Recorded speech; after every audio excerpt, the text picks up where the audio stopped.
एक शख्स का इंतकाल हो गया। वो जब उसको दफन करने लगे, जनाजा पढ़ के, तो एक आदमी ने उसकी चारपाई पकड़ ली।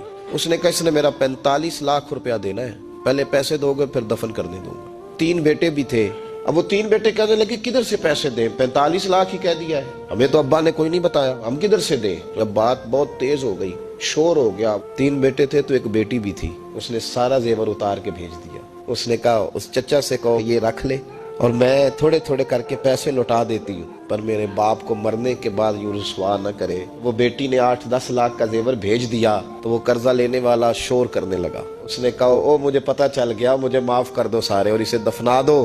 का क्या हुआ? तो वो कहने लगा मैंने इससे 45 लाख लेना नहीं था, मैंने देना था। तो मैंने ये रवैया इसलिए इख्तियार किया है कि मैं देखो इसका असल वारिस है कौन। तो असल वारिस वो बेटी है जिसने अपने शादी वाले दिन पहनने वाले जेवरात उतार के दे दिया।